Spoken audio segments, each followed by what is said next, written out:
নমস্কাৰ এই মুহূৰ্তত আহি পৰিছে ৰাতিপুৱাৰ কেইবাটাও গুৰুত্বপূৰ্ণ খবৰ আজি 21 ছেপ্টেম্বৰ অসমৰ লগতে ভাৰতৰ বিভিন্ন প্ৰান্তৰ পৰা এনে ধৰণৰ খবৰসমূহ নিতৌ চাবৰ কাৰণে চেনেলটো সাবস্ক্ৰাইব কৰি ভিডিঅ'টোত এটা লাইক কৰি দিব এই মুহূৰ্তত জনাই আছো এটা গুৰুত্বপূৰ্ণ খবৰ এটা টুইটৰ বাবে বাহিৰৰ পৰা মানুহ ধৰি আনি জেলত দিয়ে এইখন বিজেপি চৰকাৰে অথচ জুবিন গাৰ্গক মৃত্যুৰ মুখলৈ ঠেলি দিয়াৰ পাছতো নৰ্থ ইষ্ট ফেষ্টিভেলৰ আয়োজকক অসম চৰকাৰে গ্ৰেপ্তাৰ নকৰিলে ছ'চিয়েল মিডিয়াত উপৰ্যুপৰি প্ৰশ্ন হিমন্ত বিশ্ব শৰ্মাৰ চৰকাৰক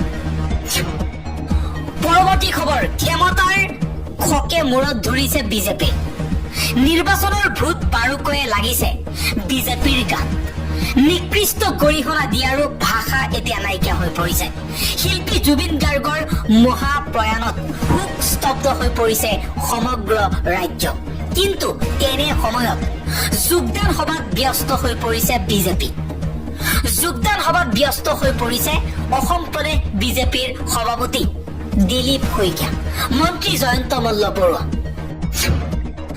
আন এটা খবৰ জুবিন গাৰ্গৰ শেষ যাত্ৰা শান্তিপূৰ্ণ হওক জুবিনৰ শেষ যাত্ৰাত অংশ ল'বলৈ দিয়ক জুবিন গাৰ্গৰ মেনেজাৰ সিদ্ধাৰ্থ জুবিনৰ ভাইৰ নিচিনা হাতজোৰ কৰি অসমবাসীক আহ্বান জনালে জুবিন গাৰ্গৰ পত্নী গৰিমা শইকীয়া গাৰ্গে গৰিমা শইকীয়াই কৈছে জুবিনৰ শেষ যাত্ৰাত শান্তিপূৰ্ণভাৱে একেলগে থাকিবলৈ দিয়ক সিদ্ধাৰ্থক সমগ্ৰ অসমত এতিয়া উত্তাল প্ৰতিবাদৰ সৃষ্টি হৈছে নৰ্থ ইষ্ট ফেষ্টিভেললৈ লৈ যোৱা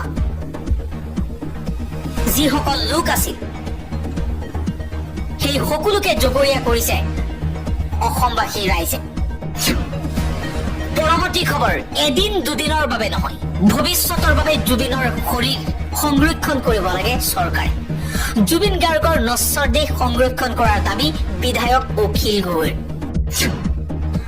পৰৱৰ্তী খবৰ মিছা কথাৰ মায়াজাল ৰচনা কৰি লাভ নাই আমাৰ অতি মৰমৰ শিল্পী জুবিন গাৰ্গৰ মৃত্যুৰ খবৰ অতি কমেও 8-9 ঘণ্টা লুকুৱাই ৰখা হৈছিল ছিংগাপুৰ জেনেৰেল হাস্পতালত জুবিনৰ নিথৰ দেহ পৰি থকাৰ সময়ত নৰ্থ ইষ্ট ফেষ্টিভেলৰ আয়োজক শ্যামকানু মহন্তই বিজনেছ সামিট অনুষ্ঠিত কৰি আছিল অসমৰ সংবাদ মাধ্যমত খবৰ প্ৰকাশ পোৱাৰ পিছলৈকে চলি আছিল বিজনেছ সামিট জুবিন গাৰ্গক একাংশ নেতাই ব্যৱহাৰ কৰিছিল তাৰ ভিতৰত শ্যামকানু মহন্ত এজন পৰৱৰ্তী খবৰ যোৰহাটত নহয় গুৱাহাটীৰ সোণাপুৰত জুবিন গাৰ্গৰ অন্ত্যেষ্টিক্ৰিয়া সম্পূৰ্ণ হোৱাটো বিচাৰিছে পৰিয়ালে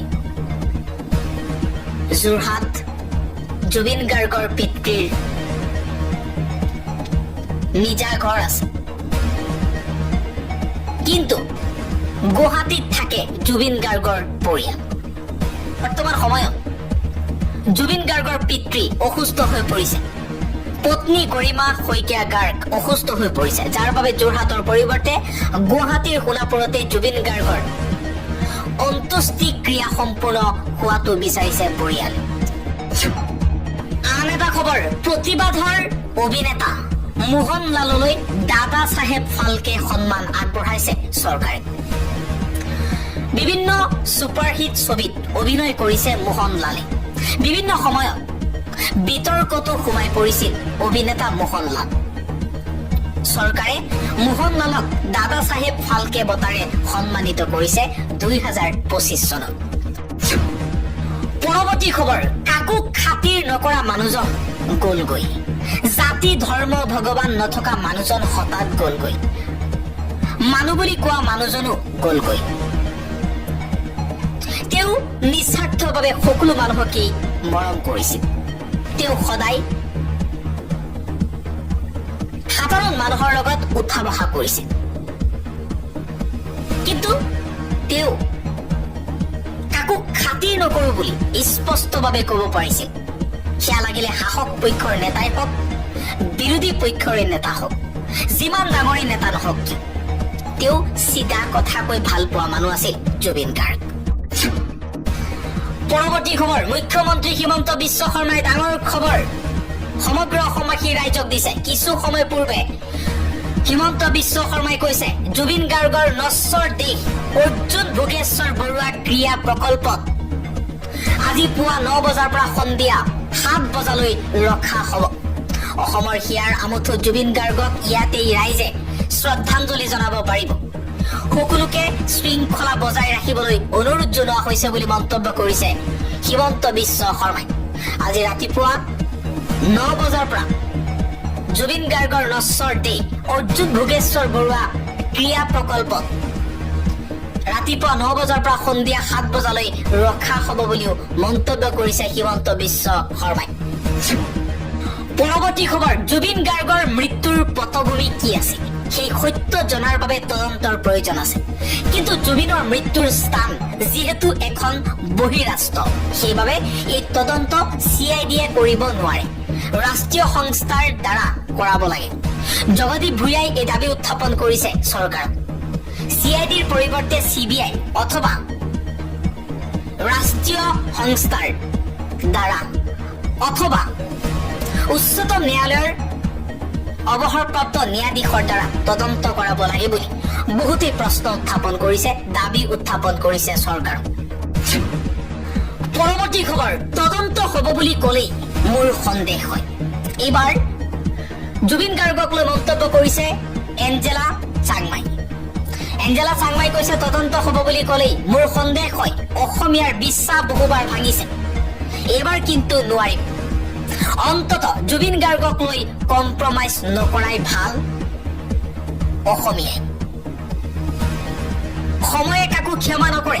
আমি আশা কৰিছো উচিত তদন্ত হওক, কেৱল তদন্ত নহয় দোষীৰ শাস্তি হওক।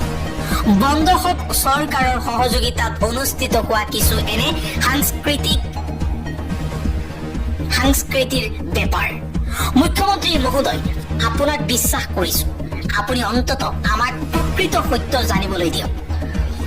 অসমীয়া মানুহ আৱেগিক, কিন্তু ইমান নাটক চাবলৈ অসমীয়া মূৰ্খ নহয়। শ্যামকানু মহন্তক ৰক্ষণাবেক্ষণ দিবলৈ আও পকীয়াকৈ কোনো কাম নকৰিলে আমি ভাল পাম। এদিন আমি পাহৰি যাম, কিন্তু মনত ৰাখিব ঈশ্বৰে নাপাহৰে। কৰ্মফল সকলোৱে ভুগিবই লাগিব। জুবিন গাৰ্গৰ এই মৃত্যু আমি সহজে এতিয়াও মানি ল'ব পৰা নাই। আৰু হিমন্ত বিশ্ব শৰ্মাৰ লগত শ্যামকানু মহন্তৰ আছে ঘনিষ্ঠ সম্পৰ্ক। প্ৰাক্তন DGP ভাস্কৰজ্যোতি মহন্তৰ হিমন্ত বিশ্ব শৰ্মাৰ লগত আছে ভাল সম্পৰ্ক। এই সম্পৰ্কৰ বাবেই CIDৰ পৰিৱৰ্তে CBIক তদন্ত দিবলৈ অখিল গগৈৰ লগতে বিভিন্ন দল সংগঠনৰ নেতাই দাবী উত্থাপন কৰিছে। CIDয়ে বহিৰাষ্ট্ৰৰ তদন্ত কৰাত সফল নহব, যাৰ বাবে CBIৰ দ্বাৰা এই তদন্ত কৰাব লাগে বুলি দাবী উত্থাপন কৰিছে সমগ্ৰ অসমবাসীয়ে। পৰৱৰ্তী খবৰ, আন এটা দুখ খবৰ, উদামপুৰত সন্ত্ৰাসবাদীৰ গুলীত শ্বহীদ ভাৰতীয় সেনা জোৱান। অসমৰ আকাশ বতাহ জুবিন গাৰ্গৰ দুখত সেমিকি থকাৰ সময়তে আহিছে আন এটা দুখ খবৰ। জম্মু কাশ্মীৰৰ উধামপুৰ জিলাত নিৰাপত্তা বাহিনী আৰু সন্ত্ৰাসবাদীৰ মাজত সংঘৰ্ষত শ্বহীদ হৈছে এজন ভাৰতীয় সেনা জোৱান। শুকুৰবাৰে সন্ধিয়া আৰম্ভ হোৱা বিশেষ অভিযান চলি থকা অৱস্থাতেই সন্ত্ৰাসবাদীৰ গুলীত আহত হয়। উল্লেখ্য যে উধামপুৰৰ উচ্চভূমি দুৰু বসন্তগড় অঞ্চল আৰু ডুডাৰ বাদেৰবাখৰ সেউজ ধান বনাঞ্চলত সেনা আৰু জম্মু কাশ্মীৰ আৰক্ষীৰ বিশেষ অভিযান গ্ৰুপ SOGৰ যৌথ উদ্যোগত অভিযান চলি আছিল। সেই সময়তে আত্মগোপন কৰি থকা সন্ত্ৰাসবাদীয়ে হঠাৎ গুলী চালনা কৰে। গুলীত এজন সেনা জোৱান গুৰুতৰভাৱে আহত হয় আৰু পৰৱৰ্তী সময়ত সেনা জোৱান চিকিৎসালয়লৈ লৈ যোৱাৰ সময়তেই মৃত্যুবৰণ কৰে। পৰৱৰ্তী খবৰ, চৰকাৰে বৃক্ষ স্থানান্তৰৰ বাবে নিৰ্দেশনা জাৰিৰ প্ৰতিশ্ৰুতি দিয়াৰ পাছতেই ৰাজহুৱা স্বাৰ্থজড়িত আবেদন বন্ধ কৰিলে গুৱাহাটী উচ্চ ন্যায়ালয়ে। শেহতীয়াকৈ অসম চৰকাৰে গুৱাহাটী উচ্চ ন্যায়ালয়ত ভৱিষ্যতে গছ স্থানান্তৰ কৰাৰ বাবে এক বিস্তৃত কৰ্মসূচী প্ৰস্তুত কৰা হ'ব বুলি প্ৰতিশ্ৰুতি দিয়াৰ পাছতেই এখন ৰাজহুৱা স্বাৰ্থজড়িত আবেদন বন্ধ কৰা হয়। 18 ছেপ্টেম্বৰ বৃহস্পতিবাৰে জনস্বাৰ্থ জড়িত আবেদনৰ শুনানিৰ সময়ত অসম চৰকাৰে এই আশ্বাস প্ৰদান কৰিছিল। এই প্ৰতিশ্ৰুতি প্ৰদানৰ পাছতেই গুৱাহাটী উচ্চ ন্যায়ালয়ে মহানগৰৰ গোপীনাথ বৰদলৈ পথৰ নিৰ্মীয়মান উৰণ সেতুৰ বাবে গছৰ সফল স্থানান্তৰ কৰাৰ উদাহৰণ দি গোচৰটো বন্ধ কৰি দিয়ে। পৰৱৰ্তী খবৰ, GMCHৰ চিকিৎসকে পৰীক্ষা কৰিব জুবিন গাৰ্গৰ নশ্বৰ। কেইজনমানে নিজৰ স্বাৰ্থৰ বাবে জুবিন গাৰ্গক ছিংগাপুৰলৈ নি শেষ কৰি পেলালে। জুবিনৰ বাসগৃহত এই মন্তব্য বিধায়ক অখিল গগৈৰ। পুনৰবাৰ জুবিন গাৰ্গৰ মৃত্যুৰ CBI তদন্তৰ দাবী উত্থাপন কৰিছে শিৱসাগৰ সমষ্টিৰ বিধায়ক তথা ৰাইজৰ দলৰ সভাপতি অখিল গগৈয়ে। এয়া কোনো কাৰণতে মানি লোৱা নহ'ব। অসমৰ সম্পদ শেষ কৰি দিছে এই বেপাৰীসকলে। যিসকল লোকে জুবিন গাৰ্গক ছিংগাপুৰলৈ নিছিল, সেই লোকসকলৰ বিৰুদ্ধে CBIৰ তদন্তৰ দাবী উত্থাপন কৰিছে বিধায়ক অখিল গগৈয়ে। পৰৱৰ্তী খবৰ, জুবিনৰ মৃত্যুৰ তদন্ত আৰম্ভ হৈছে। 15 জনক আটক কৰা হৈছে বুলি জানিব পৰা গৈছে। এটা ব্ৰেকিং নিউজ এই মুহূৰ্তত আহি পৰিছে। নৱপ্ৰজন্মৰ সাৰ্থক জুবিন গাৰ্গৰ মৃত্যুৰ পিছতেই তদন্ত আৰম্ভ। ইতিমধ্যেই 15 জনকৈ লোকক আটক কৰা হৈছে বুলি জানিব পৰা গৈছে। ছিংগাপুৰ আৰক্ষীয়ে আৰম্ভ কৰিছে তদন্ত। জুবিন আৰু আমাৰ মাজত নাই। জুবিনৰ মৃত্যুৰ তদন্ত আৰম্ভ ছিংগাপুৰ আৰক্ষীৰ। জুবিনৰ সৈতে ইয়াত থকা 15 জন অসমীয়াক আটক কৰিছে ছিংগাপুৰ আৰক্ষীয়ে। ছিংগাপুৰ আৰক্ষীয়ে তদন্তৰ বাবে আটক কৰাৰ খবৰ পোৱা গৈছে। অসমতো হ'ব জুবিন গাৰ্গৰ মৃত্যুৰ CID তদন্ত। মুখ্যমন্ত্ৰীৰ ফালৰ পৰা ইতিমধ্যে ঘোষণা কৰা হৈছে। জুবিনৰ মৃত্যুৰ অপৰাধমূলক তদন্ত আৰম্ভ কৰিছে আৰক্ষীয়ে। জুবিনৰ মৃত্যুৰ তদন্ত আৰম্ভ ছিংগাপুৰ আৰক্ষীৰ। ছিংগাপুৰ আৰক্ষীয়ে ইতিমধ্যে আৰম্ভ কৰিছে ইনভেষ্টিগেশ্যন। জুবিনৰ সৈতে যিসকল লগৰীয়া আছিল, যিসকল লোকে জুবিনক লৈ গৈছিল, সেই লোকসকলক ইতিমধ্যেই আটক কৰা হৈছে বুলি জানিব পৰা গৈছে। আৰু আনপিনে অসমতো হ'ব জুবিন গাৰ্গৰ মৃত্যুৰ তদন্ত। ইতিমধ্যে মুখ্যমন্ত্ৰী হিমন্ত বিশ্ব শৰ্মাই আনুষ্ঠানিক ঘোষণা কৰিছে। এই মুহূৰ্তৰ ব্ৰেকিং নিউজ এইটোৱেই যে 15 জনকৈ লোকক আটক কৰিছে ছিংগাপুৰ আৰক্ষীয়ে। জুবিন গাৰ্গৰ মৃত্যুৰ তদন্ত কৰিবলৈ আৰম্ভ কৰাৰ পিছতেই জুবিন গাৰ্গৰ মৃত্যুৰ সন্দৰ্ভত 15 জনকৈ লোকক আটক কৰি সোধা পোছা কৰি আছে ছিংগাপুৰ আৰক্ষীয়ে। আৰু আনপিনে জুবিন অনুৰাগীৰ আজিৰ দিনটোতো খুব দেখিবলৈ পোৱা গৈছে। গুৱাহাটী মহানগৰীৰ গণেশগুৰি, গুৱাহাটী মহানগৰীৰ কাহিলীপাৰা স্থিত জুবিন গাৰ্গৰ বাসগৃহৰ সন্মুখত হাজাৰ হাজাৰ জুবিন অনুৰাগীৰ ভিৰ। তেওঁলোকৰ এটাই দাবী, কোনো কাৰণতেই এই মৃত্যু মানি লোৱা নহ'ব। যিসকল লোকে জুবিন গাৰ্গক সুস্থ শৰীৰে ছিংগাপুৰলৈ লৈ গৈছিল, সেই লোকসকলে সুস্থ শৰীৰে জুবিন গাৰ্গক আমাৰ মাজত উভতাই দিব লাগিব, অন্যথা পৰিস্থিতি ভয়ংকৰ হ'ব। এইদৰে জুবিন গাৰ্গৰ মৃত্যুক লৈ এতিয়া ক্ষোভত ফাটি পৰিছে জুবিন অনুৰাগী। সঠিক তদন্তৰ দাবী উত্থাপন কৰিছে জুবিন গাৰ্গৰ হাজাৰ হাজাৰ লক্ষাধিক অনুৰাগীয়ে। দিবলৈছো আন এটা বিগ ব্ৰেকিং নিউজ। জুবিন গাৰ্গৰ মৃত্যুৰ সন্দৰ্ভত এটা ব্ৰেকিং নিউজ আহি পৰিছে। লুকুৱাই ৰখা হৈছিল জুবিনৰ মৃত্যুৰ খবৰ। জ্যেষ্ঠ সাংবাদিক পৰাগমণি আদিত্যই সামাজিক মাধ্যমত কৰিছে এই সন্দৰ্ভত বিস্ফোৰক পোষ্ট। মিছা কথাৰ মায়াজাল ৰচনা কৰি লাভ নাই। আমাৰ অতি মৰমৰ শিল্পী জুবিন গাৰ্গৰ মৃত্যুৰ খবৰ অতি কমেও 8 পৰা 9 ঘণ্টা লুকুৱাই ৰখা হৈছিল। ছিংগাপুৰ জেনেৰেল হাস্পাতালত জুবিনৰ নিথৰ দেহ পৰি থকাৰ সময়ত নৰ্থ ইষ্ট ফেষ্টিভেলৰ আয়োজক শ্যাম কানুন মহন্তই বিজনেছ সামিট অনুষ্ঠিত কৰি আছিল। অসমৰ সংবাদ মাধ্যমত খবৰ প্ৰকাশ পোৱাৰ পিছলৈকে চলি আছিল বিজনেছ সামিট।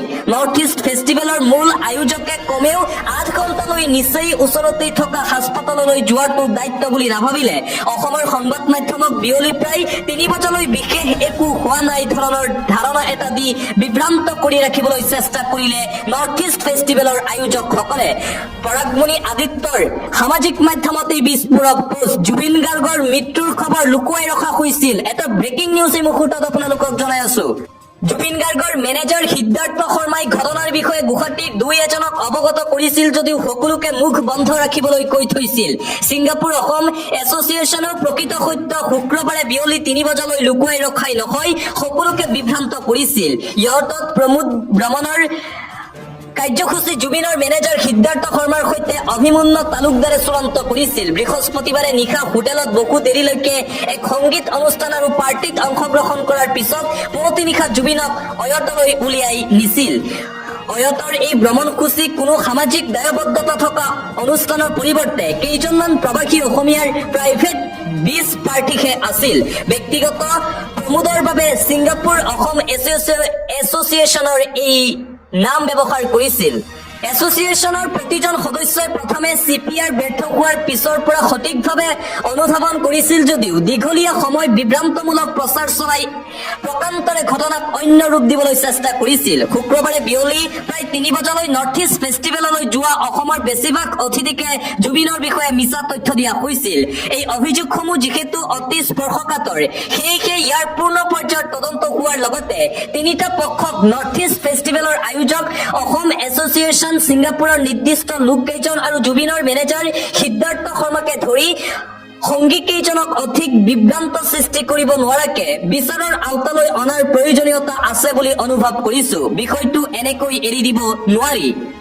নৰ্থ ইষ্ট ফেষ্টিভেলৰ আয়োজক শ্যাম কানুন মহন্ত, জুবিনৰ মেনেজাৰ সিদ্ধাৰ্থ শৰ্মা আৰু অসম এছ'চিয়েশ্যন ছিংগাপুৰৰ অভিমন্যু তালুকদাৰৰ সহিতে কেইবাজনো এই ঘটনাৰ বাবে আন একো নহলেও দায়িত্বহীন আচৰণ কৰাৰ দোষতেই দোষী। অসমীয়া মানুহৰ স্পন্দনস্বৰূপ জুবিনক নিন্দা, জিৰণি, সুৰক্ষামূলক উপকৰণ সময় নিদি এনে পৰিস্থিতিলৈ ঠেলি দিলে যেন লাগিছে।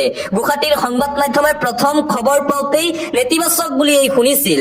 আনৰ দৰে ময়ো আয়োজক আৰু আন কেইবাজনলৈ ফোন কৰিছিলো। অন্তিমবাৰ ফোন কৰাৰ আগেই এই শোকাবহ মৃত্যুৰ খবৰ নিশ্চিত হৈছিল যদিও আমাক মহন্ত আৰু অন্যান্য কেইবাজনেও জুবিন ঠিকেই আছে বুলি বুজাব চেষ্টা কৰিছিল আৰু জুবিন গাৰ্গৰ মৃত্যুৰ খবৰ লুকুওৱা হৈছিল বুলি জানিব পৰা গৈছে।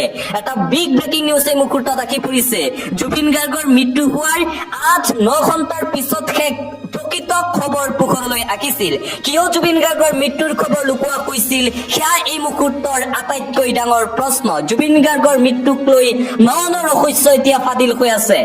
পৰৱৰ্তী খবৰ, জুবিন গাৰ্গৰ সমাধিৰ বাবে অসম কৃষি বিশ্ববিদ্যালয়ে দিলে 4.5 বিঘা ভূমি। জুবিন গাৰ্গৰ সমাধি স্থাপনৰ বাবে 4.5 বিঘা ভূমি দান। অসম কৃষি বিশ্ববিদ্যালয়ে আগবঢ়ালে 4.5 বিঘা ভূমি। জুবিন গাৰ্গৰ নশ্বৰ দেহ যোৰহাটত সমাধিস্থ কৰাটো কামনা কৰিছে যোৰহাটবাসীয়ে। অসম কৃষি বিশ্ববিদ্যালয়ে দিব প্ৰয়োজনীয় ভূমি ৰাজ্য চৰকাৰক। আনুষ্ঠানিকভাৱে ঘোষণা উপাচাৰ্য বিদ্যুৎ চন্দন ডেকাৰ। সংবাদ মাধ্যমৰ আগত সদৰি কৰিলে বিশ্ববিদ্যালয়ৰ পঞ্জীয়ক তপন গোহাঁয়ে। আৰু জুবিন গাৰ্গৰ সমাধি স্থাপনৰ বাবে বিশ্ববিদ্যালয়খনে ভূমি প্ৰদান কৰিব বুলি আনুষ্ঠানিকভাৱে ঘোষণা কৰিছে। অন্য এটা খবৰ, যিটো টিমে জুবিনক ছিংগাপুৰলৈ নিছিল আটাইকেইটা কালপিতক এৰেষ্ট কৰিবই লাগিব। এতিয়া নহয় 10 বছৰ পিছত জাতিয়ে উপলব্ধি কৰিব যে আমি কি হেৰুৱালো। অসমত এতিয়া গায়ক আছে, শিল্পী নাই, আমি হেৰুৱাই পেলালো। শৃংখল চলিহাৰ এই মন্তব্য।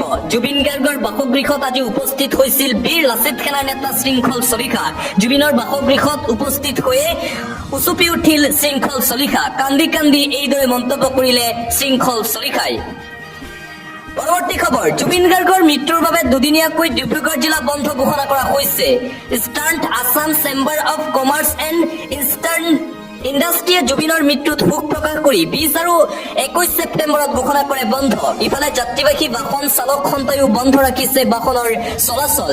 জুবিন গাৰ্গলৈ শ্ৰদ্ধাঞ্জলি দিয়াৰ বাবে এই সিদ্ধান্ত গ্ৰহণ কৰা হৈছে। জুবিন গাৰ্গৰ মৃত্যুৰ বাবে দুদিনীয়াকৈ ডিব্ৰুগড় জিলা বন্ধ ঘোষণা কৰা হৈছে বুলি জানিব পৰা গৈছে। Eastern Assam chamber of commerce and ইণ্ডাষ্ট্ৰীয়ে জুবিনৰ মৃত্যুত শোক প্ৰকাশ কৰি আজি আৰু কাইলৈ অৰ্থাৎ 20 ছেপ্টেম্বৰ আৰু 21 ছেপ্টেম্বৰত ঘোষণা কৰে বন্ধ। ইফালে যাত্ৰীবাহী বাহন চালক সন্থায়ো বন্ধ ৰাখিছে বাহনৰ চলাচল। পৰৱৰ্তী খবৰ, সমগ্ৰ জাতিৰ সত্তাই আজি শব্দশীল, আজি সকলো ভাষাশীল, বাকৰুদ্ধ। জাতিটো জীয়াই থাকিবলৈ শক্তি, সাহস, প্ৰেৰণা দিছিল জুবিনৰ গানে। প্ৰিয় শিল্পীগৰাকী মৃত্যুত মৰ্মাহত অসম জাতীয় পৰিষদৰ সভাপতি লুৰিণজ্যোতি গগৈ। সমগ্ৰ জাতিয়ে আজি কান্দিছে। এনেকুৱা দ্বিতীয়জন সম্পদ হয়তো অসমবাসী অসমবাসীয়ে আৰু নাপায় সমগ্ৰ জাতিৰ সত্তাই আজি শব্দহীন আজি সকলো ভাষাহীন বাকৰুদ্ধ জাতিটো জীয়াই থাকিবলৈ শক্তি সাহস প্ৰেৰণা দিছিল জুবিন গাৰ্গৰ গানে মন্তব্য লুৰিণজ্যোতি গগৈৰ অন্য এটা খবৰ জুবিন দা যেন নাই সেয়া বিশ্বাস কৰিবলৈ টান হৈছে জুবিন দাই অসমৰ সমাজ সংস্কৃতি সজীৱ কৰি ৰাখিছিল প্ৰিয় শিল্পীগৰাকীৰ অকাল বিয়োগত প্ৰদেশ কংগ্ৰেছৰ সভাপতি গৌৰৱ গগৈ শোকবাৰ্তাত গৌৰৱ গগৈয়ে কৈছে জুবিন দা যেন নাই সেয়া বিশ্বাস কৰিবলৈ এতিয়াও টান হৈছে জুবিন গাৰ্গৰ বাসগৃহত আজি উপস্থিত হৈছে এপিচিচিৰ সভাপতি গৌৰৱ গগৈ উপস্থিত হৈ কান্দোনত ভাগি পৰিছে গৌৰৱ পৰৱৰ্তী খবৰ জুবিন গাৰ্গৰ গুৱাহাটীৰ ঘৰত চোৰক আটক অনুৰাগীৰ ৰূপত এগৰাকী মহিলাৰ ঘৃণনীয় কাণ্ড ইতিমধ্যে সামাজিক মাধ্যমত ভাইৰেল হৈ পৰিছে সোণৰ চেইন চুৰি কৰিবলৈ গৈ হাতে লুটে কৰায়ত্ব মহিলাগৰাকীক মাৰাথন জেৰা অব্যাহত ৰাখিছে আৰক্ষীয়ে জুবিন গাৰ্গৰ গুৱাহাটীৰ ঘৰত চোৰক আটক কৰিছে আৰক্ষীয়ে অনুৰাগীৰ ৰূপত এগৰাকী মহিলাৰ এই ঘৃণনীয় কাণ্ড পোহৰলৈ আহে সোণৰ চেইন চুৰি কৰিবলৈ গৈ হাতে লুটে ধৰা পৰিছে এই মহিলাগৰাকী